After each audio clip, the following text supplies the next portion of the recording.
Ok. Déjenme compartir pantalla. Bueno, vamos a ver.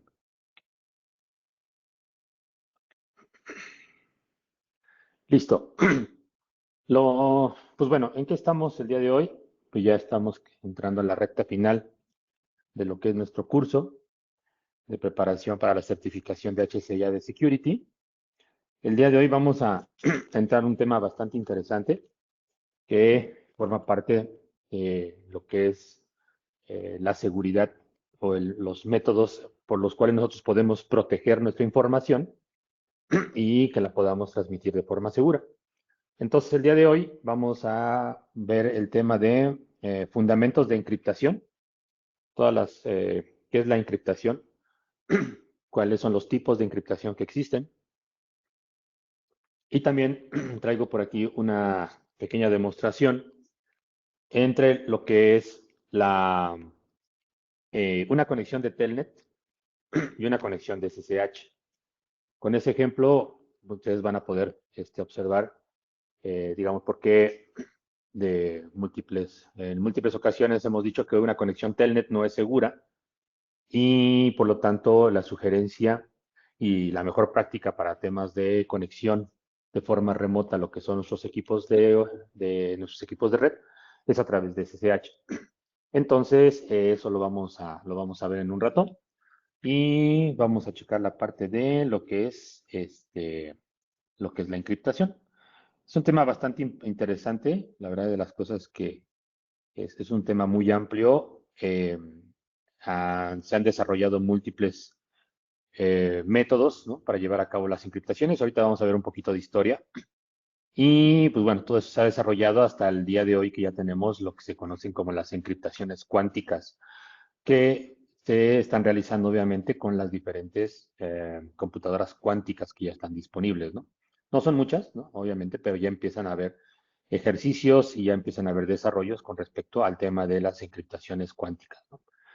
Entonces, déjenme ver aquí dónde estoy parado. Ok. Share, presentación. Ahí está. Perfecto. Bueno, pues entonces vamos a entrar a lo que es los fundamentos de los temas de encriptación y desencriptación. Eh,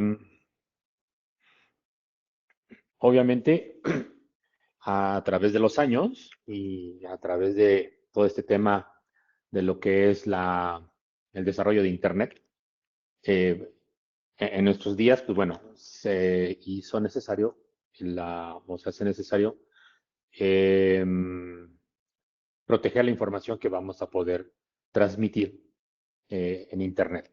Entonces, para eso, obviamente, se buscó la manera de poder encontrar algún método que pues, nos permitiera hacer esa acción.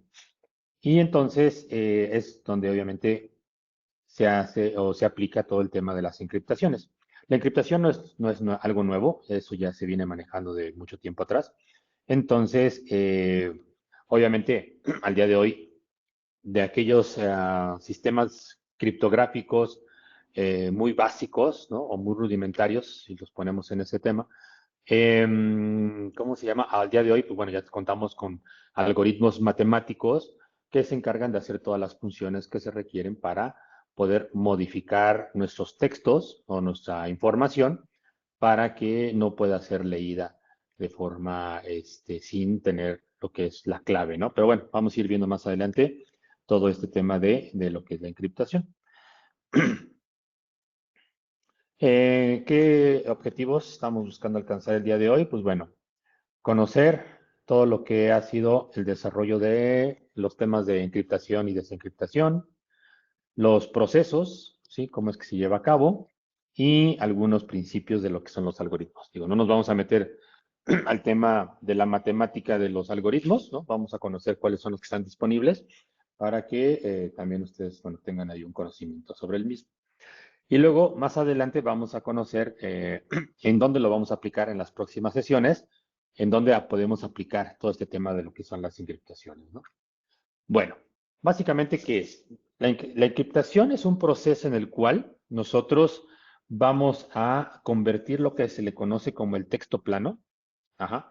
El texto plano es todo aquel que nosotros podemos leer y que podamos entender o escuchar. ¿Sí? Eso es básicamente esta presentación, así como la están ustedes viendo.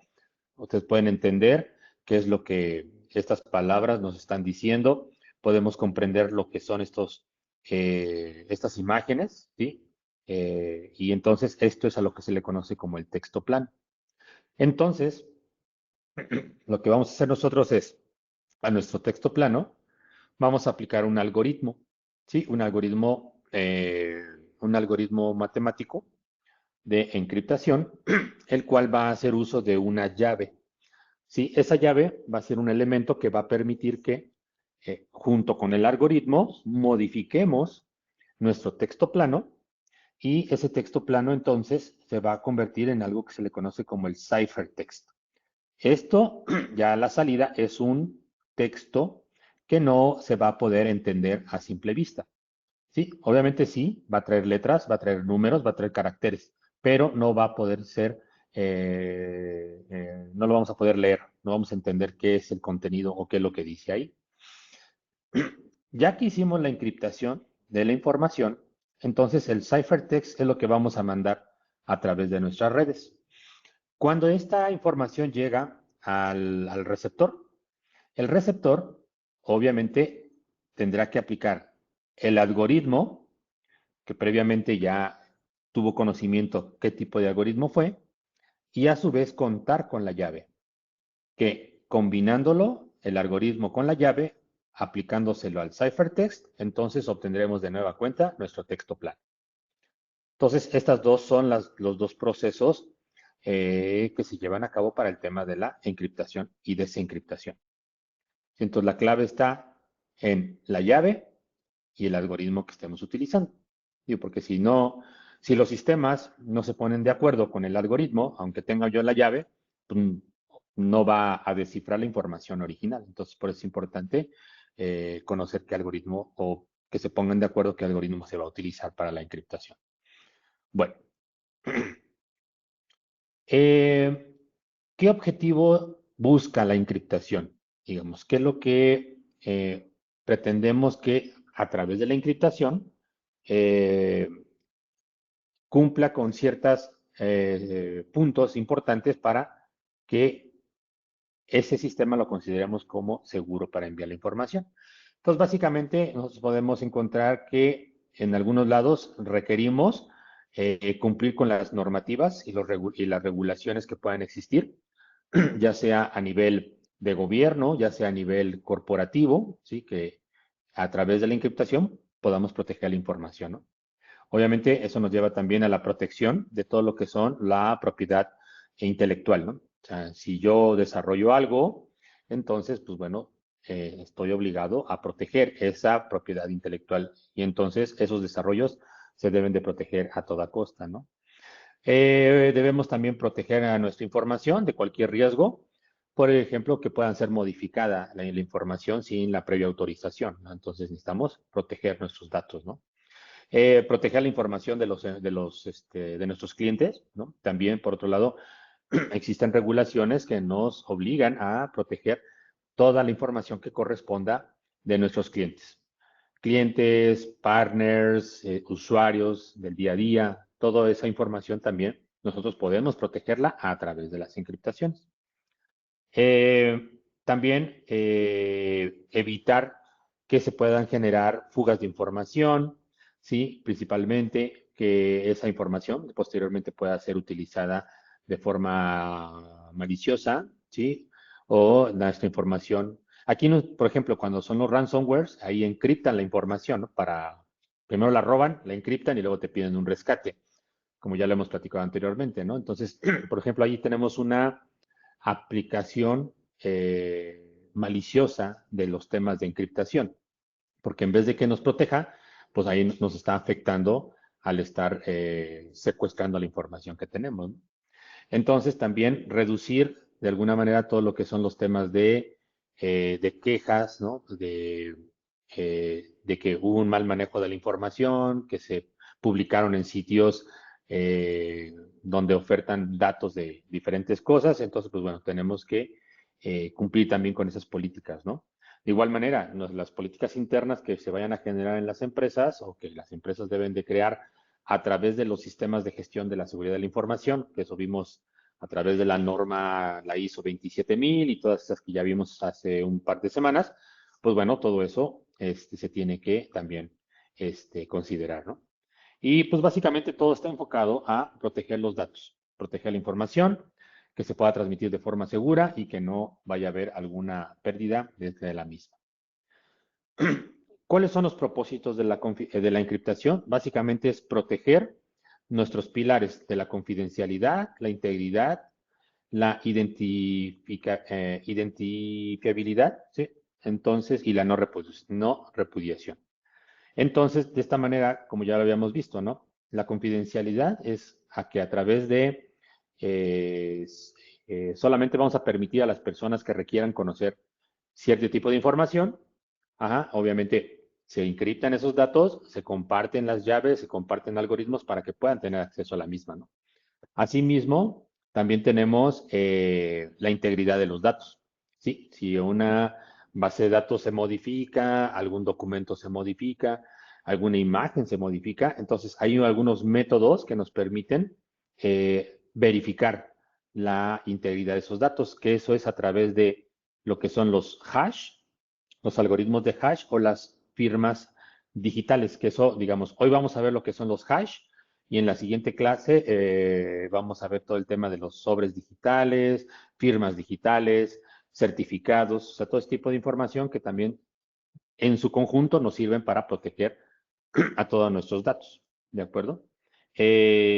¿Cómo se llama? También la no repudiación, ¿no? Que nos permite justamente evitar que algún usuario diga que no hizo una actividad digital, ¿no? Dentro de Internet, como ya lo habíamos comentado anteriormente, y obviamente a través de ciertos elementos que nos van a permitir poder identificarlo, ¿no? Y entonces esa identificación que va asociado con esto también nos va a permitir o demostrar que quien hizo una actividad digital fue la persona que lo hizo. No, de igual manera aquí, cuando utilizamos las herramientas del hash o firmas digitales, eso es te sirve de identificación, de tal manera que pues evita que tú trates de negar alguna actividad o alguna sesión que tú hiciste y ahora dices que no la reconoces, ¿no? Entonces, básicamente, ese es el propósito de la encriptación. Proteger nuestros pilares y que estos se mantengan sin ninguna alteración. Ahora bien, aquí, por ejemplo, nosotros tenemos cómo es que ha evolucionado el tema de lo que son la encriptación. Entonces, en el siglo V, después de Cristo, tenemos, por ejemplo, todo lo que es perdón, antes de Cristo, eh, los griegos ya tenían sistemas de encriptación que utilizaban para enviar información. Sí, cuando ellos estaban, digamos, en temas de la guerra o que querían mandar comunicados a sus diferentes pues estados, ¿no? Dentro del país, pues ya utilizaban esta encriptación. Por ejemplo, teníamos este tipo que se le llama la cítala. Este tipo de encriptación consistía básicamente ocupaban un cilindro principalmente, enrollaban una cinta de piel, en esa cinta de piel escribían el mensaje que ellos querían mandar y después liberaban, digamos, o quitaban esa cinta del cilindro y a simple vista, pues si uno estiraba toda la cinta de piel, pues no iba a entender lo que venía ahí. O sea, sí iban a ver las letras, ¿no? Pero, ¿cómo se llama? No estaba entendible el mensaje, ¿no? Entonces dicen, no, pero se ocuparon un cilindro, ¿no? Sí, pero ese cilindro tenía ciertas características y ciertos puntos en donde tenías que colocar la cinta para poder ver el mensaje. Entonces, sí, tú podías ocupar un cilindro diferente, pero si no eran de las características, no ibas a poder descifrar el mensaje. Entonces, ¿cómo se llama? Eh, De esa manera podían mandar un mensaje encriptado, ¿no? Y esto se le conocía como una encriptación manual, ¿no? Por ejemplo. También en Roma, también existieron sistemas de encriptación. El más conocido es el de la encriptación de César, que ahorita vamos a ver un ejemplo para que ustedes lo puedan visualizar. En esa encriptación de César, básicamente era a partir del abecedario, ¿sí? Que ya existía en su momento, hacer una modificación o hacer unos cambios que te permitieran crear un nuevo abecedario y esa era la parte encriptada para poder enviar los mensajes. Ahora vamos a ver un ejemplo y eso ya les va a quedar un poquito más claro, ¿no?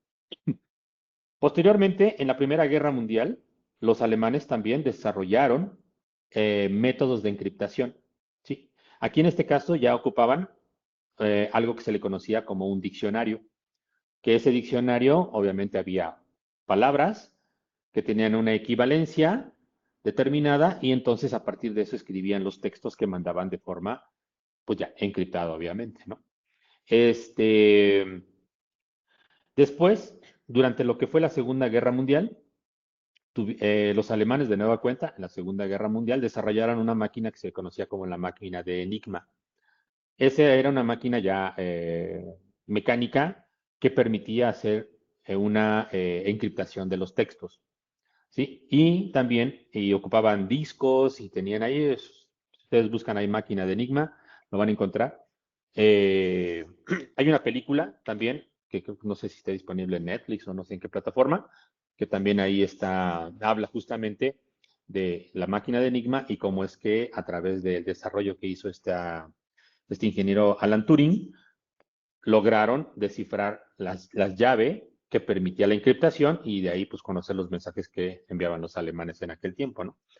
Asimismo, también en la Segunda Guerra Mundial, el ejército americano también tenía su propia máquina de encriptación, que se le conocía como la M209, y también, obviamente, buscando eso, ¿no? Ocultar los mensajes que querían enviar. Posteriormente, se da, digamos, ya con todo el desarrollo que se va dando en la parte de la electrónica, ¿sí? Entramos a los sistemas analógicos, los sistemas digitales. Entonces, en 1949, Claude Shannon publica un libro que se conoce como el Communication Theory of Secrecy Systems, ¿de acuerdo? Que es un documento en el cual empiezan a tratar temas de lo que es la criptografía, ¿sí? Para que se empiecen a tener las primeras bases sobre el tema de la criptografía y de esa manera empezar a desarrollarla. Posteriormente, en 1976, Diffie-Hellman, seguramente han escuchado estos apellidos, ajá, ellos crearon, ¿sí? Un algoritmo que se le conoce el algoritmo de llave pública Diffie-Hellman, ¿de acuerdo? Lo cual forma parte de la estructura para lo que es la encriptación asimétrica, ¿de acuerdo? Que ahorita la vamos a ver más adelante de qué se trata. Entonces, aquí tenemos esta parte de aquí. Ahora, déjenme mostrarles estos ejemplos de este tipo de encriptaciones. Por ejemplo, déjenme ver aquí, denme un momentito. Ay, déjenme darle aquí Stop Sharing. Eh,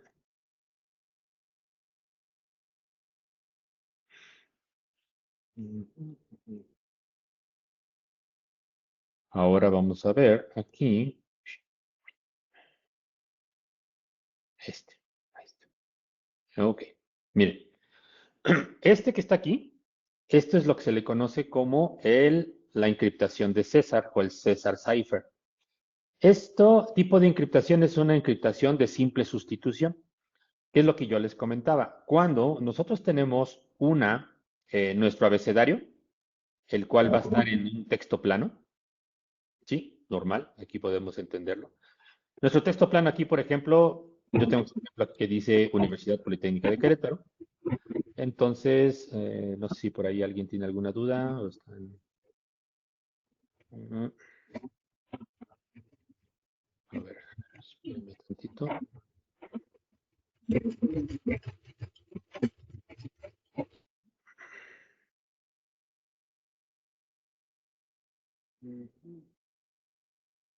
¿Dónde estás? ¿Dónde estás? A ver, entonces, ok. Entonces hacía Aquí que aplicábamos, bueno, aquí lo que se hacía era un corrimiento de 3 posiciones, por ejemplo. Entonces, la llave que nosotros aplicábamos para poder crear un nuevo abecedario era el mover 3 posiciones. Entonces, si se dan cuenta aquí, yo tengo la A, 3 posiciones, 1, 2, 3. Entonces, en mi texto cifrado va a equivaler a una letra D, que es lo que está acá. Luego, la letra B, 3 posiciones, 1, 2, 3, y ahora va a ser la E, ¿de acuerdo? Y así nos vamos. Entonces, la clave, sí, para poder encriptar nuestros mensajes es hacer un corrimiento de 3 posiciones. Entonces, si yo aplico este nuevo texto, perdón, este nuevo abecedario a mi texto que yo tengo aquí, ajá, entonces la U se convierte en X, que es esta X de mi ciphertext. Luego la N, ¿sí? Se convierte en Q, que es esta Q de acá. Luego es la I, que se convierte en L, que es esta, y así nos vamos en ese sentido. ¿De acuerdo? Entonces, ¿cómo se llama? Así es como se lleva a cabo esta conversión, utilizando el cipher, ¿de acuerdo? De César, que es lo que se le conoce como de simple sustitución. Ahora bien, este es el texto cifrado, ¿sí? Ayúdenme a descifrar qué dice aquí utilizando ¿cómo se llama? Mi abecedario que ya tengo aquí establecido. ¿Sí? A ver qué mensaje les da. Aplicando el cipher de César, hagan la conversión de esto. A ver qué les aparece.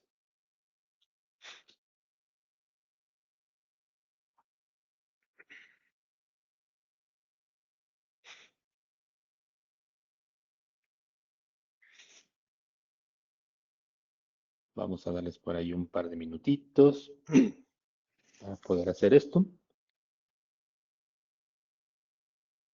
Y ahí en el chat, nada más póngale listo, no vayan a poner la respuesta, porque si no, entonces te rompe el encanto.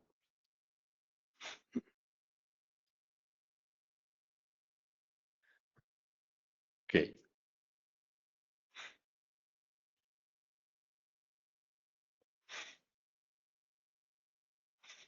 Inclusive, digamos, este tipo de encriptación, pues puede servir como un juego, ¿no? Que puedan ustedes implementar a lo mejor en alguna reunión familiar, a una reunión con los amigos, y pues pueden jugar con este tipo de cosas, ¿no? Digamos, son una de las tantas aplicaciones, digamos, que podemos hacer, ¿no? Para esto, ¿no?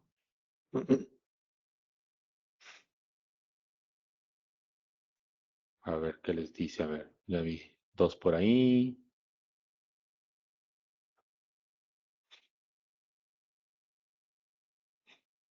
Ok, vamos a esperar un minutito más y ya le seguimos con esto.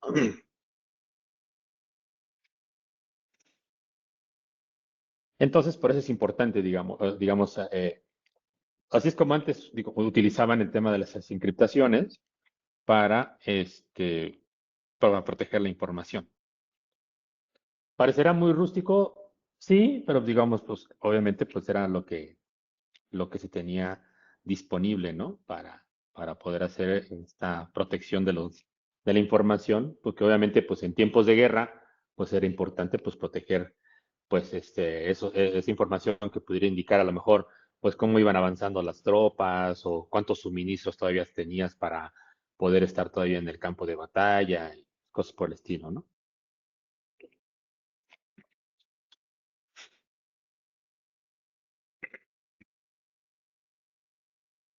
Ok, muy bien. Bueno, entonces,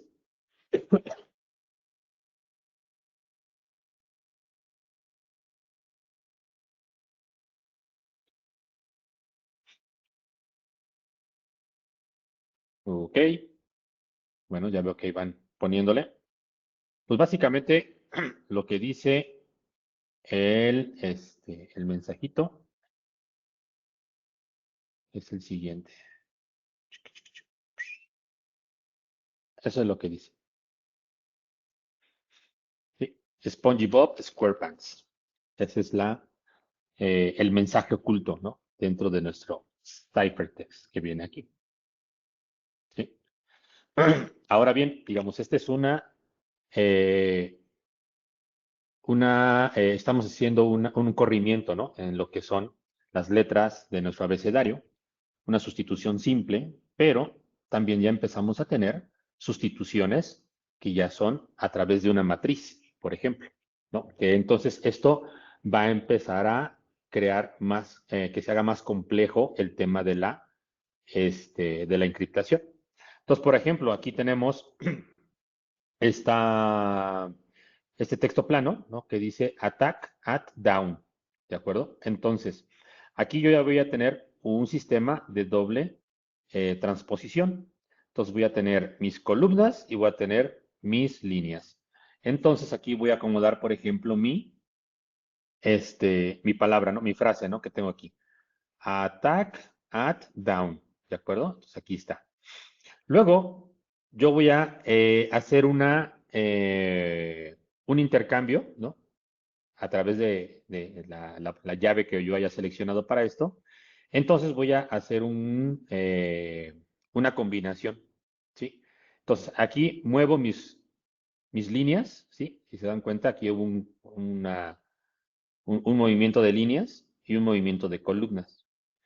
Entonces ahora, la letra A, ¿sí? Que está aquí. Entonces, row 1, columna 1, ¿no? Entonces, el valor de la columna 1, aquí, con el cambio de la columna 1 aquí, ¿no? Entonces, aquí se cambió. Entonces, aquí va la A. Entonces, aquí va moviéndose. Luego dice la T, perdón. Luego la siguiente es columna 2, línea 1. Columna 2, línea 1. Ahora está hasta acá. ¿De acuerdo? Y después viene la siguiente letra que es la T. Tenemos que es la línea 1, columna 3. Entonces, línea 1, columna 3, aquí. Y así nos vamos, ¿sí? Se van haciendo esos intercambios, ¿sí? Con respecto a lo que teníamos aquí originalmente y ya nos da este mensaje encriptado, ¿no? El ciphertext XTAW, XNATT, XADCA. Entonces, esto es lo que yo mando en mi canal de comunicación. Entonces, obviamente, mi receptor va a tener que, este, ¿cómo se llama? Tener la clave que utilizamos, cuál fue el corrimiento, ¿no? De mis columnas, entonces, para poder descifrar el mensaje. ¿Sí? Ese es otro tipo de encriptación. Aquí, ahora tenemos, digamos, vamos a darle una equivalencia, ¿sí? Ya a través de números binarios a nuestra abecedario, ¿no? Entonces, por ejemplo, aquí yo tengo este texto plano que se conoce, que dice aquí que es espartanos, ¿no? Por ejemplo. Entonces, yo voy a crear mi abecedario. Ese abecedario yo voy a crear unas equivalencias. Si se dan cuenta aquí, tengo yo 000, es una palabra de 3 bits, ¿no? 000, 001, 010, 011, 100, 101, 110 y 111. ¿Sale? Entonces, cada uno de estos va a equivaler a una letra, ¿sí? Entonces, espartanos, de forma binaria, significa esto, ¿no? 001, 00, 010, 100, 011, así. Luego, yo voy a ocupar una clave, ¿de acuerdo? Una clave X, ¿no? Que va a estar representado por esto. Y obviamente, si buscamos la conversión de esto, nos va a dar aquí una palabra X, ¿no? Que va a ser la clave. Ejecuto yo el algoritmo matemático, ¿sí? Que yo haya seleccionado. Y entonces esto me va a dar como resultado mi ciphertext 110, 101, 100, que si yo voy a buscarlo aquí en la tablita, ¿no? Por ejemplo, aquí por ejemplo, la letra E es 001, ¿no? Letra E 001, la letra S es 00, la letra P 010. Hago la utilización del algoritmo y entonces aquí ya tengo mi resultado, ¿no? Entonces, 110 equivale a n, ¿no? Está aquí. 110, aquí está, equivale a n. 101 equivale a la letra T. 100 a la letra A. Y así nos vamos. Y entonces la palabra espartanos, ¿sí? Después de que aplicamos la llave de encriptación, aplicamos una llave y un algoritmo de encriptación, vamos a tener como resultado NTAN, EAN, EOENT, que es la información que yo voy a mandar hacia el destino. ¿De acuerdo? Y después, obviamente en el destino, como nosotros ya nos pusimos de acuerdo con el algoritmo y la llave de encriptación, entonces a mi texto cifrado aplico la llave de regreso y entonces obtengo de nueva cuenta mi palabra que es espartanos. Sí, entonces, básicamente así es como veríamos también el tema ya a nivel digital, ¿no? Eh, el uso de la encriptación dentro de los sistemas. Después de ven que les había mencionado que los alemanes habían desarrollado un diccionario de códigos, ajá, que equivalían a una palabra. Entonces, este es un ejemplo de lo que se pudo rescatar de un telegrama que se le conoció como el telegrama de Zimmermann, ¿sí? Que ahorita van a ver de qué se trató esto.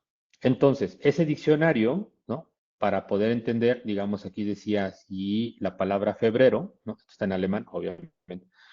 La palabra febrero se interpretaba como 13605, ¿sí?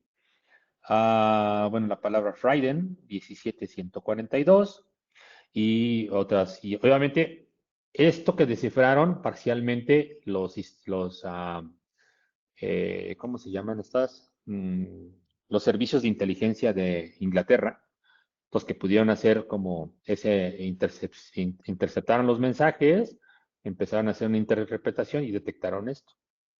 Entonces, ¿por qué fue famoso el telegrama de Zimmermann? Porque ese telegrama a Zimmermann lo mandaron los alemanes al gobierno mexicano, ¿sí? En aquellos tiempos. Aquí está, ¿no? El mensaje de Zimmermann. Entonces, a ver, déjenme ver si lo voy a poder hacer un poquito más grande para que lo vean. Uh,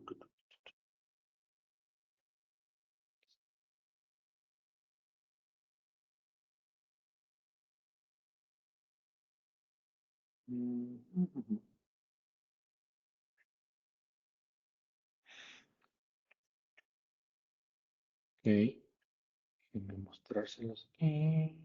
Aquí. Miren, este es el famosísimo, ¿cómo se llama? Telegrama de Zimmermann.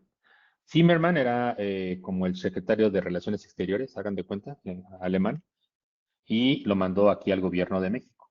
¿De acuerdo? Entonces aquí mandó esto. Entonces uno dice, bueno, pues, ¿qué serán estos números? Pues quién sabe, ¿no? Esto, a ver si está por ahí la fecha, pues, habla de 1917, por ahí, enero del 17. Entonces mandaron esto. ¿Y qué era en realidad? Bueno, mejor dicho, en base a el diccionario parcial que ya habían obtenido los ingleses, lograron hacer la decodificación de esto. ¿Y qué decía? Aquí está. Dija. Entonces, el gobierno alemán estaba invitando al gobierno mexicano a formar parte del eje para poder hacer una guerra contra Estados Unidos.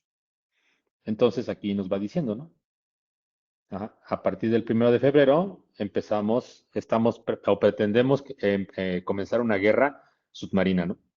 Entonces, para poder, ahora sí, y esta guerra es contra Estados Unidos, ajá. Entonces, y en el caso, ¿no? Eh, requerimos, ahora sí que le proponemos a México una alianza bajo los siguientes términos, ¿no? Hacer la guerra juntos, ¿no? Y también hacer la paz juntos. Obtener un soporte financiero generoso, ajá, para poder llegar a un entendimiento entre ambos países, ¿no? Y además también le ofreció reconquistar su territorio perdido, que en este caso, bueno, Texas, Nuevo México y Arizona.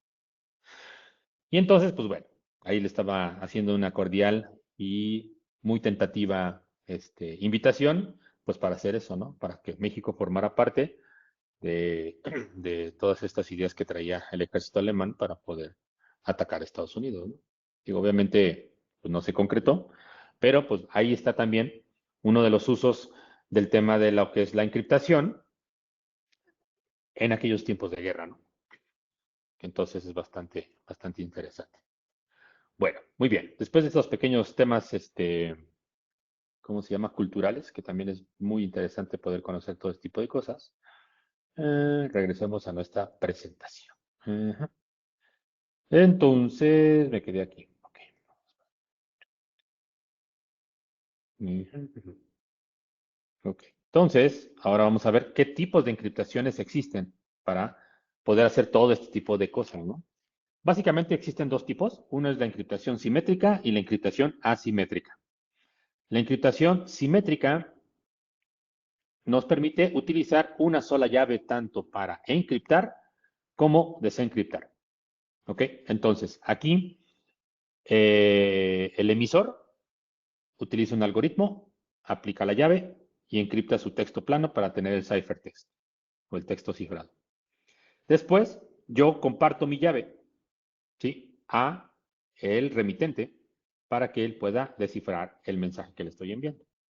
Obviamente, este sistema pues no es confiable porque tenemos el problema de cómo comparto mi llave de forma segura.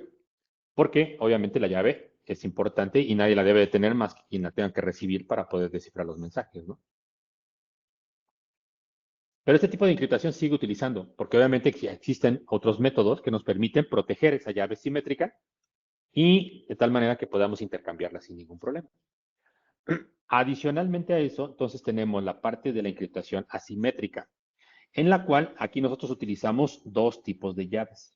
Aquí vamos a tener una llave pública y una llave privada.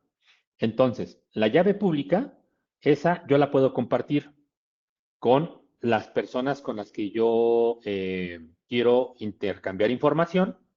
Entonces, la persona va a encriptar sus mensajes utilizando la llave pública. Y la llave privada a mí me va a servir para poder desencriptar esa información. ¿De acuerdo? Entonces, la llave pública la puedo compartir, la llave privada no. Esa la debo yo de guardar para que no sea conocida y que puedan utilizarla para decodificar mis mensajes. El que yo tenga mi llave pública, porque existen métodos, existen una rama dentro de la criptografía que me permite a mí aplicar ciertas técnicas para buscar, digamos, encontrar una relación entre la llave pública y la llave privada. ¿Ok? Pero no va a haber, o sea, no van a encontrar una relación. Entonces son dos entidades totalmente aisladas, totalmente diferentes. Sí interactúan juntas, pero no porque yo tenga la llave pública, voy a tener la capacidad de poder adivinar o conseguir lo que es la llave privada. ¿De acuerdo? Entonces, estas son las dos tecnologías que tenemos disponibles. ¿Cómo se utiliza? Básicamente, de esta sería un escenario típico de aplicación. Entonces tenemos, por ejemplo, el cliente, mi servidor, ¿no? El cliente utiliza la llave para encriptar sus datos, ¿sí? El cliente envía el texto cifrado al servidor, el servidor ocupa la llave que le compartió el cliente para poder desencriptar la información. ¿De acuerdo? Obviamente esa llave se debe haber enviado de forma por adelantado o cualquier otro método que estuviera disponible. Y después el servidor para contestarle al cliente encripta la información con esa llave, ajá, con la llave, y después el cliente pues la desencripta. Simple, sin tanta complicación. ¿De acuerdo? En este caso, ¿cómo se llama? Existen dos tipos de encriptaciones simétricas, una que se le conoce como encriptación de bloque y otra que se le conoce como de flujo. Entonces, dependiendo lo que nosotros, el escenario en el que nos encontremos, por ejemplo, si yo quiero encriptar una llamada de voz o una videoconferencia, Sí, entonces una encriptación simétrica de flujo, porque ahí cuando yo voy transmitiendo, voy encriptando los datos y los voy mandando. O si yo quiero enviar algunos documentos o quiero mandar cierta información, puedo mandarla vía una encriptación simétrica de bloque. ¿Sí? Entonces, aquí obviamente vamos a tener bloques fijos de un tamaño específico. Entonces, hasta que no se llene ese bloque, se encripta y se manda. Obviamente, después viene un segundo bloque, un tercero, un cuarto, un quinto, ¿no? Que sea necesario para poder enviar toda la información. Aquí lo interesante de esto es que cada bloque no puedes descifrar el primer bloque si no tienes el segundo, ni el tercero o el cuarto. O si tienes el cuarto, requieres el 3, el 2 y el 1. Entonces todo está relacionado y el mismo algoritmo también va generando asociaciones y va generando ciertos valores numéricos que deben de coincidir para la hora de hacer el reensamble de la información para desencriptar. Entonces, de la parte simétrica tenemos esas dos, la de bloques y la de flujo. Entonces, ahí es como funciona esto. La encriptación asimétrica. Ajá, entonces, en la asimétrica yo tengo dos tipos de llaves, la pública y la privada. Entonces, el cliente, cuando va a enviarle una información al servidor, entonces va a ocupar la llave pública. Entonces, aquí encripta, llave pública y se lo manda al server. El server, obviamente, va a utilizar su llave privada. ¿Sí? Bueno, obviamente aquí marca, primero va a crear llaves públicas y llaves privadas. La pública se la manda al cliente para que le pueda encriptar la información. Después el cliente encripta con la llave pública, se la manda al server y el server utiliza la llave privada para sacar la información. ¿Sí? Entonces, de esa manera es como opera o trabaja la parte de la encriptación asimétrica. De nueva cuenta, digamos, bueno, ya cuando veamos el tema de la próxima semana, el envío de las llaves privadas, o mejor dicho, el envío de la llave que se utiliza en la encriptación simétrica, existen los métodos que me permiten a mí poderla proteger, ¿sí? A través de una firma digital o a través del sobre digital y otros elementos que me permiten validar su autenticidad y yo la puedo utilizar pues, para encriptar mis datos, por ejemplo. ¿Sí? Aquí, pues bueno, en la simétrica, pues la llave pública está pensada para que sea compartida. ¿Sí? Entonces, no hay gran tema, pero también se pueden hacer otras validaciones que me permitan proteger la información. Ujú. Ok, perfecto. Bueno, después de aquí nos vamos a ¿cuáles son las ventajas y las desventajas? ¿No? Entonces, por ejemplo, si yo quiero encriptar un número muy alto de datos, ¿no? Un flujo de datos muy alto, entonces utilizo la encriptación simétrica, ¿no? Porque tiene mayor eficiencia, algoritmos más simples, ajá. Entonces, eso nos permite enviar mucha información, que es lo que les decía, que puede ser del tipo de bloques o el tipo de flujo.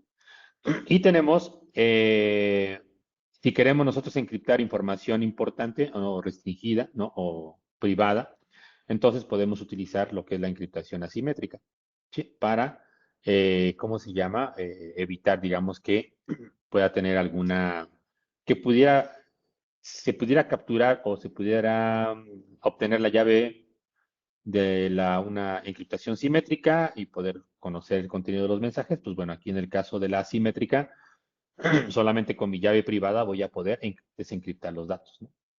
Entonces, obviamente, pues eso, como una desventaja es que toma mucho tiempo la encriptación y la desencriptación de la información. Eso mismo también provoca que se tenga mucho, que se consuma ancho de banda, procesamiento y cosas por el estilo, ¿no? Pero obviamente, son situaciones que uno debe de considerar a la hora de implementar los sistemas de encriptación, ¿no? Y pues más vale que tome un poco más el proceso del manejo o la manipulación de esos datos a través de la encriptación que la pérdida de la misma, ¿no? O la modificación sin autorización. ¿Sale? Entonces, aquí, por ejemplo, tenemos un ejemplo de cómo podemos combinar ambas encriptaciones, ¿no? Para que nosotros podamos tener un uso más eficiente de todo esto. Entonces dice aquí, la combinación de la encriptación asimétrica y simétrica puede reducir el número de encriptaciones asimétricas, ¿no? Entonces, HTTPS utiliza esta solución. HTTPS, como sabemos, es el modo seguro que tenemos para poder navegar en Internet. ¿Sí? Obviamente, ahí el protocolo responsable de que esto funcione es SSL. Secure Socket Layer, que fue como la primera generación de eh, encriptación para temas de páginas web o de la comunicación en las páginas web. Al día de hoy, lo que ya digamos la evolución es el SSL, ¿de acuerdo? Secure Socket Layer, si no mal recuerdo. Entonces, y ustedes lo pueden verificar, si se meten a sus navegadores y entran a la parte de lo que son, ¿cómo se llama? ¿Dónde viene eso? En la encriptación o en seguridad, me parece. Ahí viene que tienen seleccionado SSL. O si es ahí o es en Windows. Ay, ya se me escapa el nombre ahí. En una de esas dos partes, ahí está. Y hay diferentes ya versiones de SSL. Perdón, SSL es el viejito y el nuevo es TLS, perdón, Transport Secure Layer. Y ese es el que hace la encriptación de nuestras comunicaciones web. Entonces, aquí, por ejemplo, tenemos el servidor, ajá, va a transmitir su llave pública A1 a su cliente, al cliente en texto plano, ¿no? Dice texto plano, sí, porque pues bueno, la llave obviamente internamente va a tener una consistencia, una estructura que no requiere, digamos, que se modifique o que se proteja, ¿no? Entonces se lo manda al cliente. Dice, luego, el cliente genera una, una llave simétrica, ¿sí?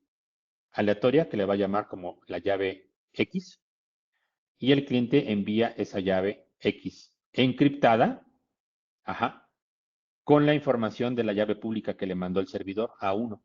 ¿Sí? Aquí va a tener su llave simétrica, ¿de acuerdo? Entonces aquí la manda encriptada con este. Luego dice, el servidor va a desencriptar la información que recibió utilizando la llave privada del servidor. ¿Sí? Entonces él ya tiene la llave simétrica para que cuando el cliente le mande la información, entonces ya la pueda desencriptar. Entonces dice, el cliente utiliza su llave, la encriptación simétrica utilizando la llave X para encriptar sus datos y se la envía al servidor. Y luego el servidor va a utilizar obviamente la llave X que recibió para poder hacer la desencriptación. Y de regreso, entonces el server va a encriptar de forma simétrica utilizando la llave X para mandársela de regreso al cliente. ¿Sí? Entonces, suena así como un trabalenguas todo esto, pero digamos aquí tenemos una aplicación. Aquí, por ejemplo, esto es algo que hace referencia a lo que son las firmas, el sobre digital, perdón, que podemos utilizar la llave pública para encriptar información y poderla enviar hacia el destino. Pero bueno, ya cuando entremos a esos temas, lo vamos a poder ver con un poquito más de claridad. Ok, ahora, algoritmos. ¿Cuáles son los algoritmos que están disponibles para poder encriptar nuestra información? Los algoritmos disponibles son los siguientes. Para la encriptación simétrica, nosotros podemos utilizar el DES, que significa Data Encryption Standard. Tenemos el 3DES, que son 3 rondas, ejecuta DES. Tenemos el AES, que es el Advanced Encryption Standard. El AES, por ejemplo, tiene una soporta llaves de longitud variable. Eso quiere decir que la llave que yo voy a utilizar para aplicarlo en el algoritmo puede ser de 128 bits, 192, 256, 384. Obviamente, en función del tamaño de la llave, va haciendo más compleja los procesos de interacción que se tendrían que hacer para poderla desencriptar por fuera, para tratar de detectar qué es el contenido de la información encriptada. Entonces, por eso es importante que cuando trabajemos con temas de encriptación, utilicemos las llaves más largas para que esto provoque que sea más difícil el poderla, ¿cómo se llama? Conocer el contenido o romper, digamos, el texto cifrado, porque obviamente todo esto, estos algoritmos, todos son conocidos. ¿De acuerdo? No hay ningún algoritmo secreto. Eso es también una parte de lo que es el tema de las encriptaciones. Sí, se pueden desarrollar algoritmos de encriptación propietarios, pero esos algoritmos propietarios suelen tener o pueden llegar a tener deficiencias que van a permitir que puedan ser descifrados y que cualquier mensaje que puedan ser encriptado utilizando esos algoritmos, entonces pueden ser descifrados. Por eso es que es importante que todo esto sea público, para que entonces quien pueda ver alguna deficiencia pueda reportarlo y pueda ser corregido. Y de esa manera vamos haciendo más robusto el algoritmo. ¿De acuerdo? Entonces, obviamente sí, van a haber metodologías que van a tratar de romper el algoritmo, claro, ¿no? Pero si tú sabes que al ser público, pues también va a existir la contraparte, ¿no? O la contramedida que me permita hacerlo más robusto. También tenemos lo que es el SM1, ajá, que es un protocolo de encriptación, perdón, un algoritmo de encriptación, ajá, más o menos parecido a AES, ¿de acuerdo? Estos se llegan a encontrar en la parte de las comunicaciones móviles. Aquí tenemos, por ejemplo, SM4, también es un algoritmo de encriptación para los paquetes de datos y se ocupa como en las redes WLAN, o sea, todo lo que es la parte de Wi-Fi. Aquí ocupamos SM4.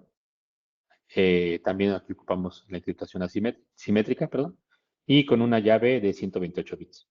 Y también otros algoritmos que están disponibles. ¿Sí? Para el tema de la encriptación asimétrica, ahí nosotros vamos a ocupar estos tres. Tenemos el DH, que es el Diffie-Hellman, el algoritmo Diffie-Hellman con sus diferentes eh, niveles de seguridad. Seguramente ustedes que han configurado, por ejemplo, temas de IPsec, ya cuando veamos también IPsec, cuando veamos el tema de las VPNs, en IPsec hay un parámetro que debemos de definirlo como Diffie-Hellman, que el grupo 2, que el grupo 6, que el grupo 8. Cada uno de esos grupos tiene ciertas características que van a permitir que este algoritmo trabaje. Entonces ahí es en donde definimos este algoritmo. También tenemos el RCA, ¿de acuerdo? Que básicamente se llama RCA por los fundadores, Ron Rivest, Adi Shamir y Leonard Adelman. Entonces, este también es otro algoritmo de encriptación que utiliza, por ejemplo, factorización de números enteros. Entonces, dice uno, puch, ¿qué es factorización de números enteros? Pues es una matemática que ahí está, ah, bastante compleja. Entonces, pues bueno, ahí eso es lo que utiliza RCA para poder hacer la encriptación y la desencriptación, por ejemplo. Y está el otro que es el DSA, Digital Signature Algorithm, ¿de acuerdo? Que también se le conoce como el Digital Signature Standard. Ajá. Entonces, este dice puede implementar firmas digitales y no puede ser usado para encriptaciones y desencriptaciones. Ya cuando entremos al tema de las firmas digitales, ahí vamos a ver cómo es que se lleva a cabo todo este proceso. ¿De acuerdo?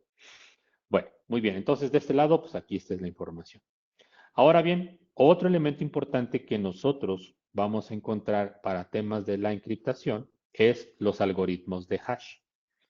Los algoritmos de hash obviamente nos van a permitir hacer una validación de la información. Nosotros a través de un algoritmo de hash vamos a verificar la integridad de nuestra información. ¿De acuerdo? Entonces, a ver qué sigue después de este. Ok, bueno. El algoritmo de hash, sí, mejor lo vamos a ver de una manera más práctica. Déjenme buscar aquí algo rápido. Miren, vamos a ver acá.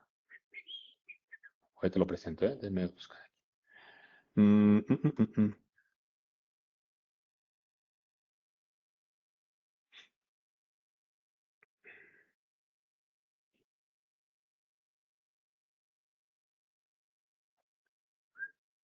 Bueno, siempre y cuando me deje aquí poder salir. Aquí está, excelente. Tu, tu, tu, tu. Ujú, ujú, ujú. Calculadora hash en línea.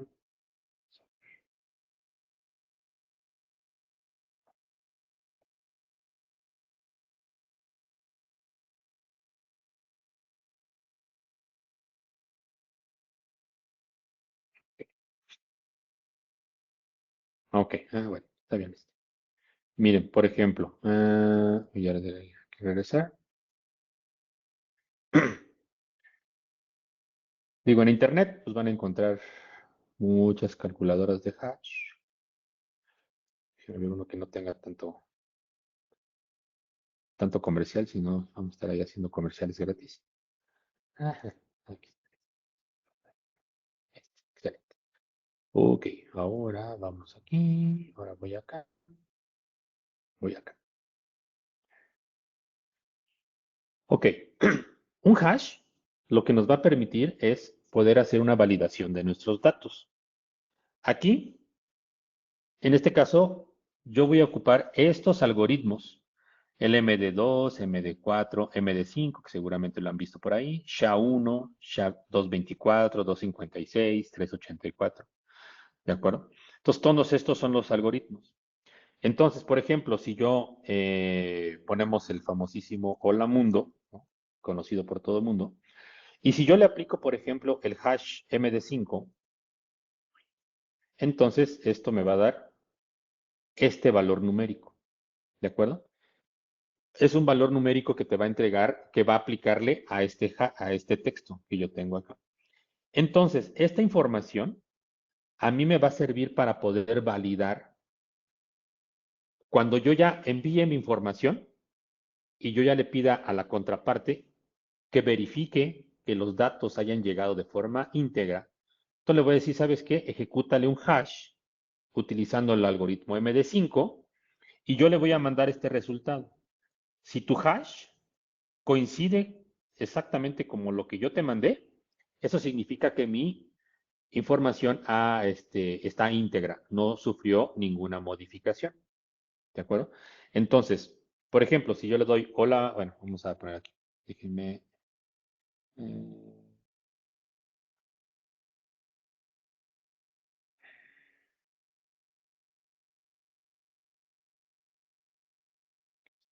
ok, espera, stop, stop, share.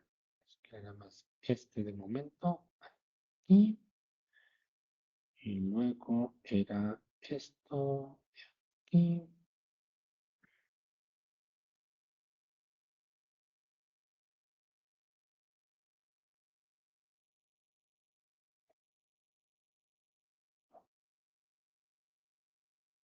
ay, espera, ahora sí. Ujú, ujú, ujú. Es que como ahora estoy en otra ubicación, no me pude traer mi monitor o mi segundo monitor, entonces aquí ando así batallando con las pantallas. Pero bueno, ok, vamos a ponernos de acuerdo con esto. Ahí está. Ahí. ¿Dónde estás? ¿Dónde estás? Share, share, share, share, share. Oh, share. Ahí está. Ok.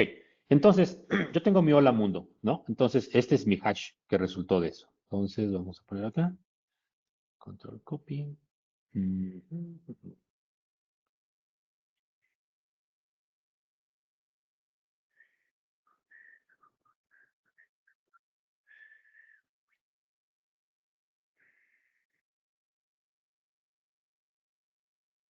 Ok. Ahí está. Entonces, este es mi hash, ¿no? Entonces, por ejemplo, si yo aquí a hola mundo, ¿cómo estás? Sí, le agregué este texto, ajá, y le vuelvo a generar el hash, entonces ahora mi resultado va a ser algo totalmente diferente a mi primer hash que nada más incluía el hola mundo, ¿de acuerdo?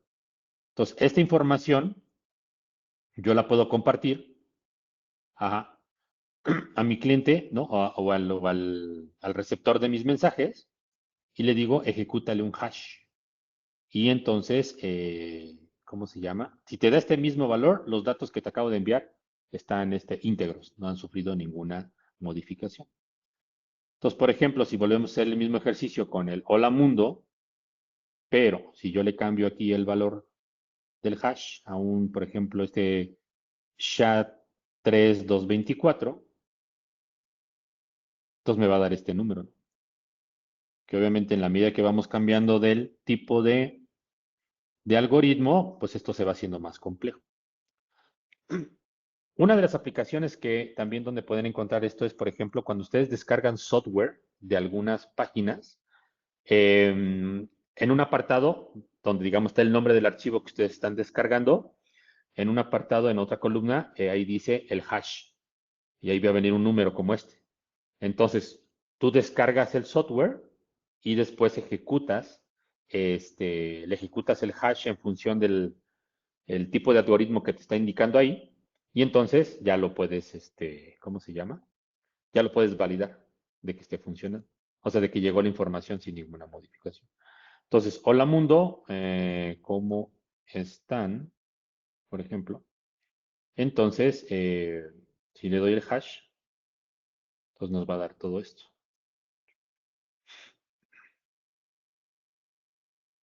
¿De acuerdo? Entonces, si se dan cuenta, esta información es totalmente diferente a el primer hash que estuvimos ahí revisando.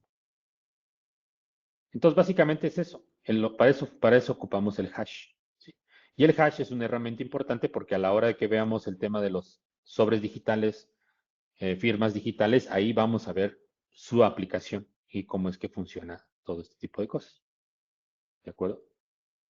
Entonces, ahí es lo que nos lleva, ¿no? Entonces, eh, así es como funciona el famosísimo hash. Digo, aquí obviamente tenemos ya a nivel de los aplicativos, ¿no? Como es que la información que yo le mando, obviamente le aplico un hash, comparto esa información, lo verifico. ¿Cómo ejecuto hash? Pues bueno, por ejemplo, en Linux, tú le das, cargas el archivo en la plataforma de Linux, por ejemplo, y le das hash, espacio y el archivo, ¿no? Entonces ahí le pones el algoritmo, ejecuta pues así que ejecuta el algoritmo y ya te va a entregar un valor y con eso lo puedes tú verificar, ¿no? O a través de estas herramientas que están también disponibles, creo que también por ahí hay algunas cosas que puedes ocupar para poder hacerlo de forma local, ¿no? ¿Cuáles son los algoritmos más comunes de hash? MD5, SHA, SM3 y otros diferentes, ¿no? Que van a existir para este tipo de cosas.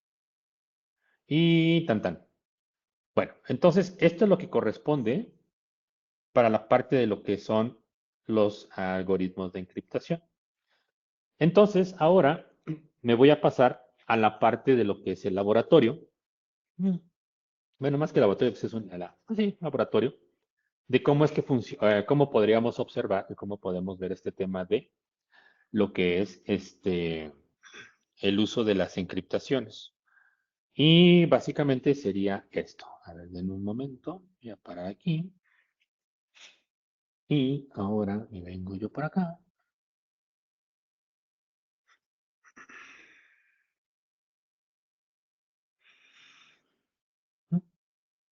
Ujú. No, no, no, no, no, no. Hiciste. Share, share, share, share. Que no lo haya tomado en cuenta. No lo tomé en cuenta. Excelente. Ahí está. Bueno, básicamente, ¿qué tenemos aquí? Aquí de este lado, este es mi laboratorio. Voy a ocupar dos máquinas virtuales. Una máquina virtual tiene una distribución de Ubuntu que tiene esta dirección IP 192.168.5620 que va a actuar como el cliente Telnet. Y voy a tener también un cliente SSH. Por otro lado, tengo una máquina con una distribución que se llama Xubuntu, con una dirección IP 192.168.5610 y va a actuar como el servidor Telnet y el servidor SSH. ¿De acuerdo? Entonces, las máquinas son estas que están aquí. Tengo el Xubuntu.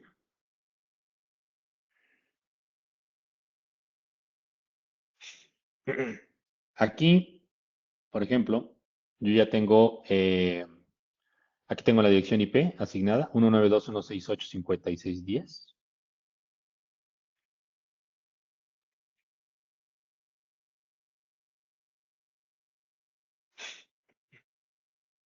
Y aquí ya tengo yo mi cliente, ¿de acuerdo? Aquí en este caso,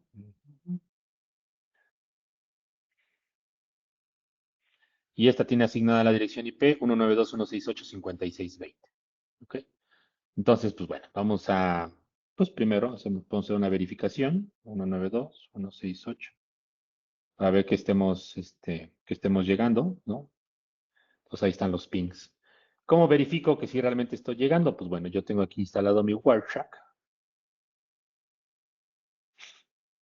y aquí estamos viendo, ¿no? Los ecos reply, los ecos request y ahí estamos llegando, ¿no? Entonces eso quiere decir que estamos teniendo una comunicación y todo está funcionando como debe de ser.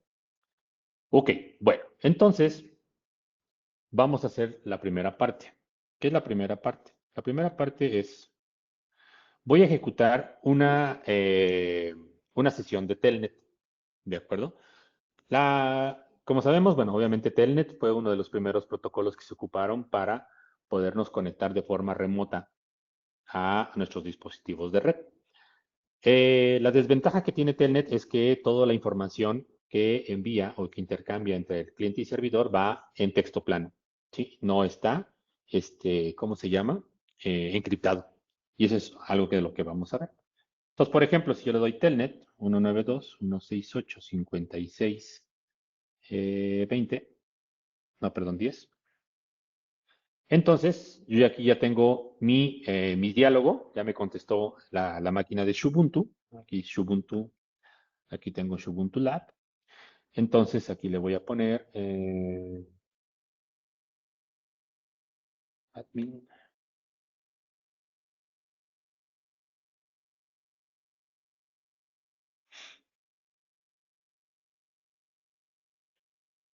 No, ¿cuál era el admin? Ajá. No, es que no es el admin, es el Xubuntu Lab del usuario.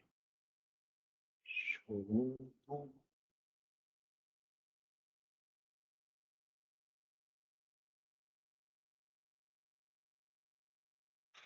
Ahí está. ¿De acuerdo? Entonces, ahorita yo ya me conecté, ¿sí? Al servidor de Xubuntu. ¿Sí? Entonces aquí tenemos Xubuntu Lab, VirtualBox, etcétera. ¿De acuerdo? Entonces voy a darle aquí un ls y hasta ahí lo voy a dejar. Bueno, ¿qué tenemos en la captura de paquetes? Acá. Voy a detener esto para que no se estén mandando más datos. Ok, bueno, si se dan cuenta, digo, obviamente aquí yo tengo mi negociación, todo lo que implica la captura de paquetes.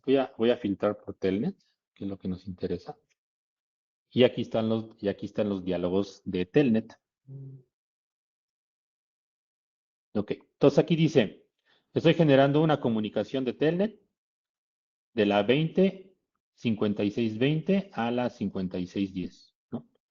Entonces aquí, si revisamos en la parte de Telnet, aquí vamos a tener una serie de mensajes de control que van a intercambiar el cliente con el servidor, ¿de acuerdo? Que básicamente es tipo de terminal, el tamaño de la negociación de la ventana para el envío de la información, la velocidad de la terminal, etcétera, ¿no? Van a venir ciertos datos. Entonces, esos diálogos se van a intercambiar entre el servidor y el cliente, ¿de acuerdo? Entonces, aquí viene todo esto, todo esto. Ok, bueno. Entonces, todo esto es información. Todo esto son datos de control que se están enviando entre ellos. Y aquí vamos a ver entonces el envío de lo que es la comunicación. A ver, ¿dónde estás? Dos, tres. Aquí está. Cuando se dio el primer diálogo, ajá, aquí si ustedes ven, aquí dice Ubuntu en el banner 22045 LTS. ¿Sí? Ya que se dio la negociación aquí, primero que es la conexión, intentando conectarse, la conexión, y en estos tres líneas se da el diálogo anterior que vimos, ¿no? De cómo es que vamos a trabajar internamente. Entonces, aquí el servidor manda el primer mensaje, ¿no? Ubuntu 22045, que es este de acá. O sea, después manda el siguiente mensaje de banner, Ubuntu Lab VirtualBox Login, aquí. ¿Sale? Entonces, aquí, pues bueno, aquí ya me dice, ingresa tu login, ¿no? Entonces, alguien que tenga bueno, que tenga la capacidad de poder hacer interceptar esta comunicación de datos. Entonces, por ejemplo, yo al principio le puse el admin, ¿no? Entonces, aquí yo puedo ver el usuario. Miren, aquí está la A, aquí está la confirmación, aquí está la D, aquí viene una confirmación, aquí viene la M, aquí viene la confirmación, luego aquí viene la I, la confirmación, luego aquí viene la N y la confirmación, ¿de acuerdo? Y entonces aquí ya le da los caracteres. En ASCII, digamos, tenemos esto que es el diagonal L, es el return, y este es el return new line, ¿sí? Para que nos aparezca el espacio para poder ahora escribir lo que sigue. Ahora nos manda el tema de contraseña, ¿no? Entonces dice, ahora, por favor, ingrese la contraseña. En la contraseña, pues aquí viene la contraseña. N, E, W, S, I, S, 2, 0, 2, 3, gato. Y obviamente me va a mandar un error, ¿no? Aquí ya le di el enter, el return. Y en este primero, pues me va a dar un error porque login incorrecto, porque no es el login. O mejor dicho, no era el usuario, ¿no? Pero de nueva cuenta, ¿no? Si me voy a la parte de, me dice, vuelve a escribir, perdón, tu contraseña y tu usuario. Entonces, pues aquí empiezo ahora sí, ¿no? Era Ubuntu Lab. Confirmación, confirmación, y así nos vamos hasta que lleguemos al final. Ya terminó.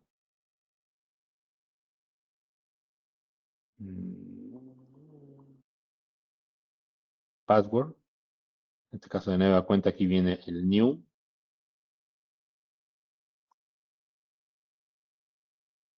Newsys. Gato. Ah, no. 20, 23. Luego gato. Return. Return con cambio de línea. Y venga. Entonces ya nos mandó el banner de bienvenida que tenemos aquí. Welcome to Ubuntu, documentación y todas estas cosas. ¿De acuerdo? Y aquí es donde está, donde lo podemos ver. Welcome to Ubuntu, documentación y toda la información. Ahí está. ¿De acuerdo? Entonces, por eso es que Telnet no es seguro para poder llevar a cabo alguna actividad que nosotros de mantenimiento o cualquier cosa que queramos hacer al servidor o a los equipos, ¿no? Sí lo podemos ocupar, claro. O sea, digamos, cuando tenemos ambientes, ambientes de laboratorio, ¿no? O ambientes que sabemos, o redes que sabemos que son seguras, entonces lo podemos ocupar, sí. O sea, no hay una restricción, ¿no? Obviamente se recomienda, ¿no? Principalmente que, ¿cómo se llama?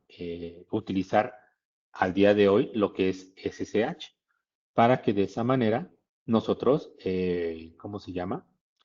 Podamos enviar nuestra información encriptada y de esa manera, ¿cómo se llama? Protegemos todos los datos que estamos enviando. ¿Sí? Entonces, eso me lleva a que podamos presentarles a SSH. Todo el mundo y todos hemos trabajado con SSH, pero seguramente, ¿cómo se llama? Habrá algunos detalles que no se conocen de SSH o cómo es que se lleva la negociación, qué mensajes se utilizan. Entonces, para eso traigo otra presentación acá que nos va a servir. Antes de meterme a hacer el ejemplo de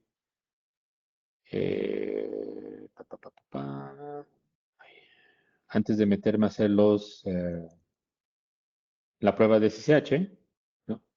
Esta fue otra plática que yo di anteriormente, que fue unas pruebas de penetración para el tema de SSH, que igual y podríamos hacerlo después, que ese escenario no lo traigo yo aquí listo, pero ahorita lo vamos a revisar aquí rápido.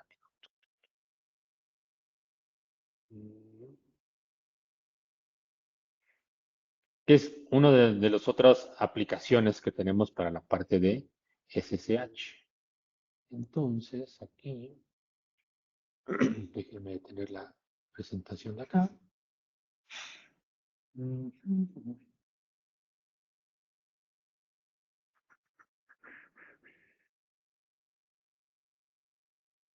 Esta. Share. Ahí está. Ok, bueno. ¿Qué significa SSH? SSH es Secure Shell. Dice, es un protocolo fundamental para la administración segura de sistemas y la transferencia de datos en redes informáticas. Permite establecer sesiones de administración cifradas entre el cliente SSH y el servidor SSH remoto. Dice, SSH funciona ¿Y nosotros mediante un con qué sistema... estábamos? ¿Perdón? Ah, con Simon. Mm, Ya. por favor, ¿podrían por ahí apagar su micrófono? Por favor. Ok, gracias, gracias. Ok, entonces yo les decía, tenemos SSH funciona mediante un sistema de encriptación de clave pública y clave privada, esto es, encriptación asimétrica, ¿de acuerdo? Y dice, es la solución de referencia para acceso remoto seguro en entornos empresariales y un componente crítico en la ciberseguridad de las infraestructuras tecnológicas modernas. ¿Cómo funciona SSH? Sí, porque es importante también saber cómo funciona. SSH utiliza estos son los mensajes que se van a intercambiar. El cliente originalmente envía un SSH Message Key Exchange Init. Dice el servidor para iniciar el intercambio de claves. Aquí vamos a hacer el intercambio de las claves Diffie-Hellman. Y esta es una comunicación que va del cliente al servidor. ¿De acuerdo? Después el servidor va a responder con un mensaje SSH MSG y Exchange Init con sus propias opciones o portadas. Aquí es donde vamos a hacer la negociación de qué tipo de algoritmo de encriptación vamos a ocupar y otros parámetros importantes. Ya cuando se pusieron de acuerdo, entonces vamos a intercambiar las claves públicas. Entonces, para eso yo voy a enviar mensajes SSH MSG Key Exchange, Diffie-Hellman Init, y voy a tener como respuesta el init y el reply, que es lo mismo, SSH, message y exchange Diffie-Hellman reply. ¿De acuerdo? Entonces, con esto vamos a hacer el intercambio de las llaves públicas. Sí, porque yo tengo que mandar, el cliente manda su llave pública y el servidor manda su llave pública. ¿De acuerdo? Entonces, para poder hacer las encriptaciones que corresponden. Luego se da un intercambio de nuevas llaves. Vamos a mandar un primer grupo de llaves para poder establecer la comunicación y después voy a crear otras nuevas llaves que voy a mandar por ese túnel ya seguro para poder hacer la encriptación de mis mensajes que corresponden. Dice, el servidor envía su propio mensaje SSH Message New Keys, que esto va del servidor al cliente. Y después, en ese momento, todos los mensajes ya son cifrados y autenticados. ¿De acuerdo? Ahora sí que en función de lo que ya se intercambió. Y luego, adentro, hagan de cuenta que se crea como un pequeño túnel, ¿no? Chiquitín. Entonces, adentro ya vamos a tener, o se tienen que intercambiar estos mensajes. SSH Message Service Request. Ajá, esto es primero creé el canal de comunicación segura y ahora voy y le voy a pedir al servidor SSH establecer un servicio de SSH, que es esto que está aquí, a través de este mensaje, Service Request. ¿De acuerdo? Y si todo está bien y no hay ninguna situación, entonces me va a dar un Service Accept y en ese momento ya tenemos la conexión de SSH establecida para poder intercambiar mis datos. ¿De acuerdo? De esa manera es como opera o podemos ver los mensajes de SSH. ¿Cómo lo podemos nosotros, digamos, instalar en ambientes de Linux? Pues obviamente primero pues ejecutamos el famosísimo apt-get update para poder actualizar las distribuciones o los enlaces. Le van a permitir a Linux ir a actualizarse y regresar y tener los últimos repositorios disponibles. Y luego utilizamos este software que es el OpenSSH, que es una distribución libre o abierta de servidores SSH. Ajá. Tenemos estos comandos que nos van a servir ya en la terminal de comandos para poder verificar el estatus del servidor. Obviamente para el tema de Linux, pues bueno, podemos hacer eso. Sin embargo, obviamente para Windows necesitamos utilizar un emulador. Ahí pues ya podemos utilizar Netherm, podemos utilizar ¿cómo se llama este otro? PuTTY, podemos utilizar, hay uno también es bastante bueno, ahorita aquí lo revisamos. Este, por ejemplo, que es aquí uno que está PuTTY, este es el Movaterm, que también son muy buenos emuladores que podemos instalar en Windows para poder generar conexiones SSH. Estos seguramente, si los conocen, los han utilizado en algún momento de su vida laboral. Por ejemplo, otros comandos que pueden ser de utilidad para trabajar en un Linux, pues es netstat, para poder checar si los puertos están abiertos y no, están trabajando en Linux, por ejemplo. Y si esto dice ya trae clientes SSH en la versión Pro. Ah, pues fíjate, sí, obviamente, pues sí, claro, va habiendo mejoras, ¿no? Y eso es bueno, si ya te evitas instalar un software de un tercero, pero pues bueno, hay algunas herramientas que luego no traen, ¿no? Y pues también vale la pena tener. Este Movaterm es muy bueno, la verdad, porque le llaman la navaja suiza de, de conexiones remotas, porque, o sea, trae SSH, Telnet, Remote Shells, trae para Remote Desktop, para poderte conectar a las máquinas Windows a través de RDP, VNC, que es como el equivalente, ¿no? Para otros ambientes, FTP, Secure FTP, conexiones seriales, navegación, etcétera, ¿no? Ese es bastante bueno. Y este lo puedes descargar, lo puedes instalar para que quede fijo en tu computadora o tiene un cliente que lo puedes ocupar en tu USB. Lo instalas en una USB y lo metes a tu computadora y ahí es temporal, digamos, la instalación. Y así es como podríamos nosotros interactuar con SSH, ¿no? ¿Qué más? Ah, ok, importante. SSH utiliza el puerto 22, ¿ok? Para poder comunicarse. Puerto lógico 22, ¿sale? Es a través de él que utilizamos para conectarnos. Y bueno, las siguientes cosas viene siendo el tema de lo que es lo de la penetración y esas cosas, pero eso no lo vamos a ver. Entonces, con esta pequeña y breve introducción de lo que es el tema de SSH, entonces ahora nos regresamos de nueva cuenta a mi laboratorio.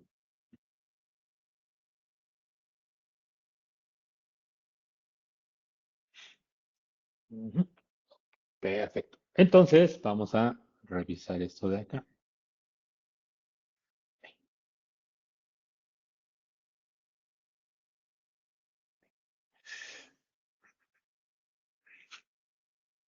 Ok, bueno, entonces aquí ya tengo mis dos máquinas de nueva cuenta.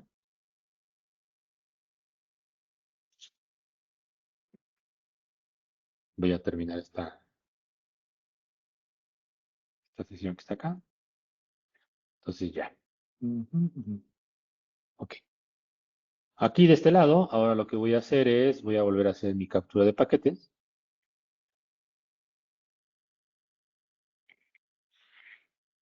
Y ahora vamos a hacer lo siguiente. Bueno, entonces ahora, básicamente, ¿qué hacemos? Hacemos un SSH y ponemos, existen diferentes opciones que podemos utilizar, ¿no?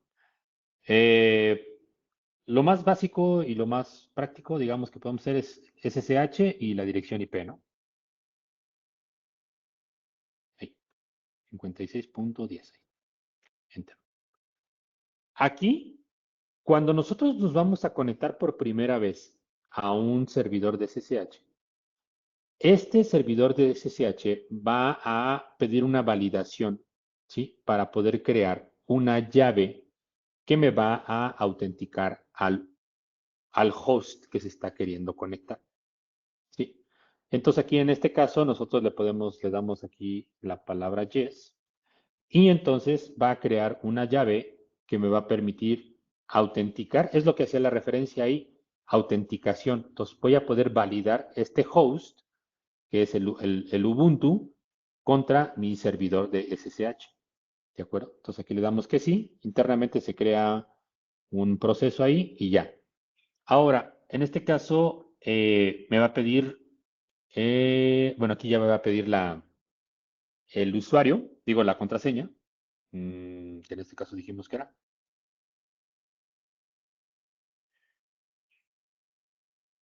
Bueno, ya me equivoqué. Espérame tantito. ¿Por qué no está capturando acá? Ah, es que tengo el filtro. Ahí está. Ahora sí. Es acá.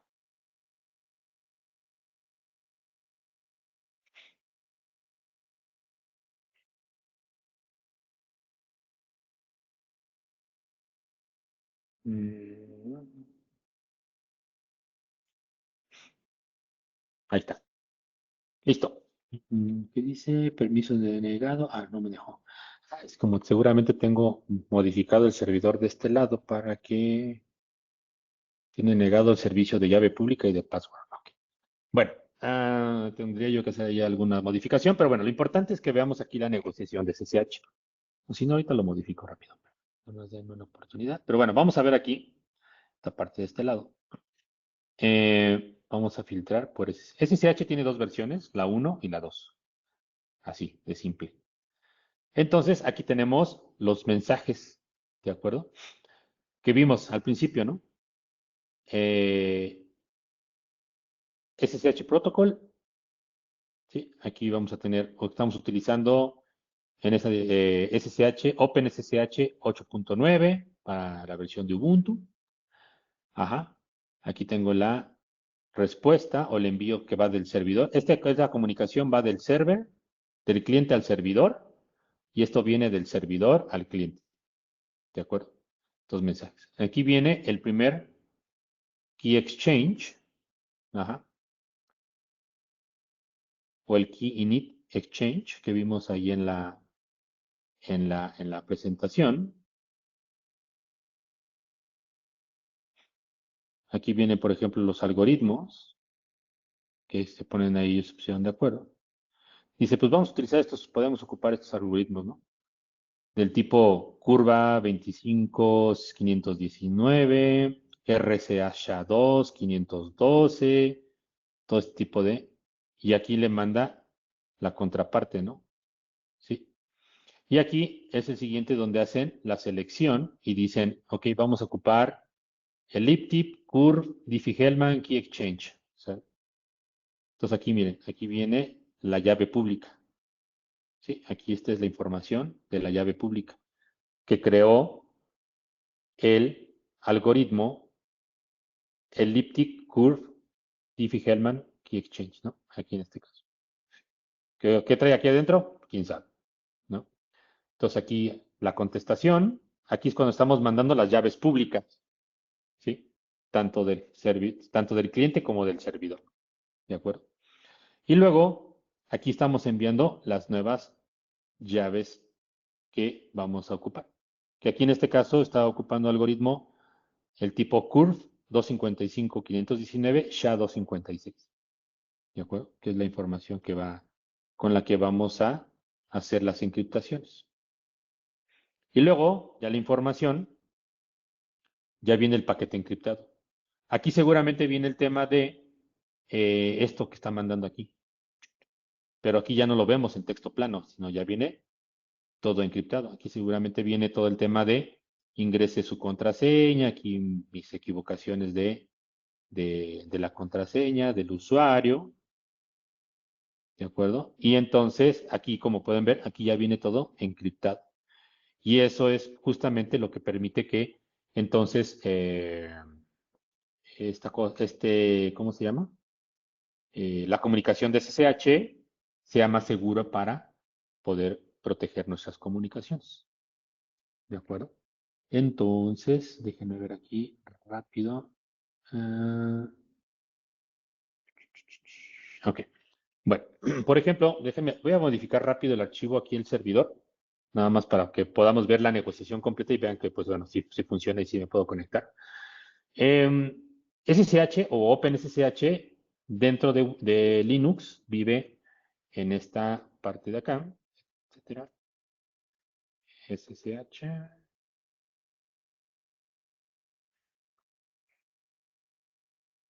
Y hay un archivo que se le conoce como el ssh de config, que ese es el archivo responsable de la configuración de la operación del servidor de DHCP, de DHCP, perdón, de SSH. Config. Aquí adentro nosotros podemos hacer diferentes modificaciones. Entonces, nosotros podemos, ¿cómo se llama? Cambiar parámetros, cambiar el puerto. Como sabemos, el puerto 22 es el que está por default, ¿no? Pero también lo podemos modificar como una buena práctica, obviamente de seguridad, ¿no? Si ya sabemos que el 22 podemos encontrar conexiones, eh, ¿cómo se llama? Eh, conexiones SSH, entonces podemos cambiarlo. Obviamente, para quien vaya a interactuar con ese servidor SSH, pues hay que avisarle que ahora vamos a ocupar un puerto diferente, ¿no? Entonces aquí dice, permite, no, ok, ese no era, ¿por qué no me dejaste? Se ve que estaba modificado ese, pero no. Subsiste, es todo. Se ve bien. Este de acá nos dice que password authentication yes. Entonces aquí es donde deberíamos dejarnos. ¿Vale? Entonces igual escribió algo mal. Aquí también nosotros podemos poner, por ejemplo, ssh menos login. Aquí podríamos poner el nombre Shubuntu Lab. Ponemos la dirección IP 192.168.5610. Aquí el password es.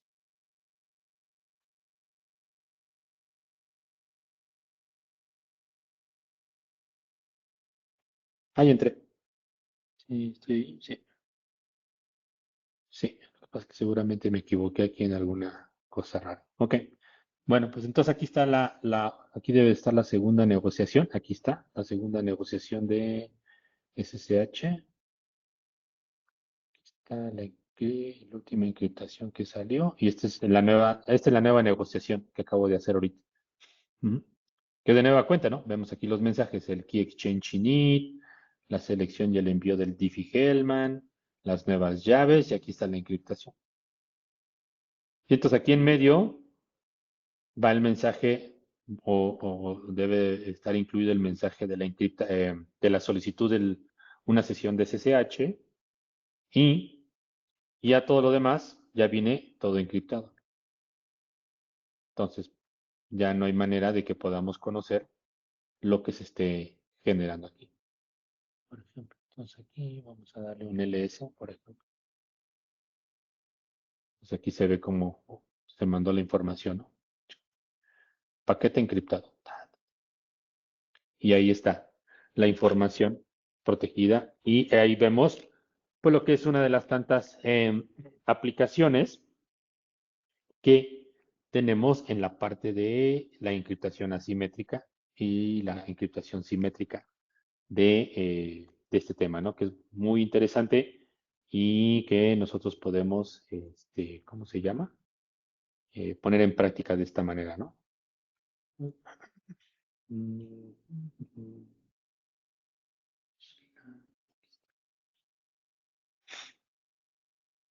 Ok, listo. Bueno, pues entonces esa es la parte que corresponde a la introducción de todo lo que son los temas de las encriptaciones o las tecnologías de encriptación asimétrica y simétrica. Bueno, vamos a dar paso a temas de, por ejemplo, ahorita las preguntas, a ver un poquito de preguntas, si no, ya para ahorita, este, vamos a ver, dice, solo como recomendación. Ah, sí, claro. Dice, nunca dejen expuesto. Sí, claro. El uso de login, contraseña, exacto, también.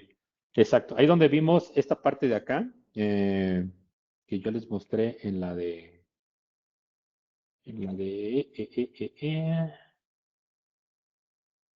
aquí, acá. Mm, ahorita les muestro. Por eso es importante, digamos, hacerlas. las configuraciones de los servidores de SSH para que aquí en esta parte, aquí yo le estoy dando permiso, Password Authentication Yes. Ajá. Aquí yo tendría que ponerle no y entonces lo que yo tendría yo que habilitar sería a través de llaves. Porque si yo le dejo aquí en esta parte del yes, aquí me pueden, bajo esta condición, me pueden, este servidor está bajo riesgo de un ataque de fuerza bruta.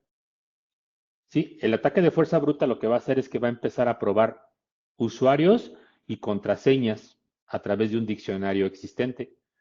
Y entonces puede ser que coincidan y hagan la coincidencia y van a poder entrar.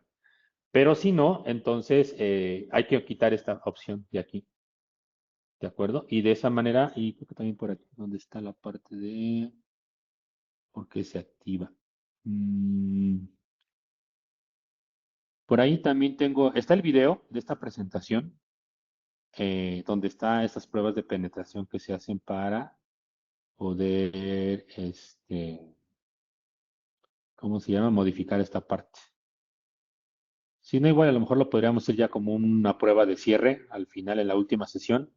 Hacemos una prueba de penetración para que vean cómo es que funciona utilizando Kali Linux y haciendo la modificación aquí a los archivos de esto, lo podríamos hacer para que lo puedan ver ustedes en acción, este tipo de cosas. Entonces sí, así como hace la recomendación, ¿no? Entonces hay que deshabilitar el tema de login por contraseña, deshabilitar que también puedan entrar usando root, ¿no? Y nada más permitir a algunos usuarios que se puedan autenticar, etcétera, ¿no? Entonces sí son recomendaciones, son parte de las mejores prácticas que podemos nosotros implementar en nuestras redes para evitar cualquier situación que no queramos que ocurra dentro de nuestras redes de datos. ¿Ok? Bueno, muy bien. Si tienen alguna otra duda, alguna otra pregunta, podemos, la pueden ahorita aquí por aquí plantear. Obviamente también la presentación la vamos a subir para que la tengan ustedes ahí disponibles y los otros materiales ahí complementarios para que los tengan ustedes ahí como una referencia. Y pues bueno, pues creo que entonces, si no hay más preguntas de momento, eso sería todo de mi parte por el día de hoy. De nueva cuenta agradecerles su presencia y su visita para esta octava sesión. Ya estamos llegando a la recta final. Y le paso los micrófonos a Mes para que ella nos dé algunos otros anuncios importantes. Entonces, pues muchas gracias. Que tengan un buen fin de semana adelantado y nos vemos la próxima semana. Perfecto, muchísimas gracias, Gus. Permítanme, les comparto el enlace de asistencia para que puedan validarlo. Se los dejo aquí en el chat. Y si nos pueden dar unos 5 minutitos antes de retirarse para compartirles una actividad que ahorita tenemos disponible en el foro. Bueno, primero la instrucción de la asistencia, como ya saben, deben iniciar sesión para que se les habilite este formulario de evaluación y es opcional dejar alguna opinión o comentario. Le dan clic en enviar y habrán validado su asistencia. Aquí mismo subimos grabación y la presentación de la sesión de hoy.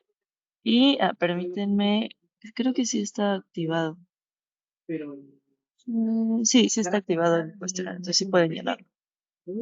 Es importante recordarles que verifiquen que hayan llenado su registro en la publicación principal. Como vieron, se pueden dirigir en este enlace. También el enlace y la instrucción vienen en los correos que les hacemos llegar diario, bueno, un día antes de la sesión. Y aquí es donde tenemos sus datos personales como nombre y correo para emitirles su constancia. También ustedes cuando llenan este registro les hacemos llegar los enlaces de las sesiones próximas y las grabaciones de las sesiones pasadas. Y también recordarles que aquí, una vez que finalice todo el entrenamiento, subiré los enlaces a cada sesión para que los tengan todos como en un mismo índice, en una misma publicación y puedas encontrarlos fácilmente. Y como segundo anuncio, compartirles que tenemos ahorita algunos concursos activos.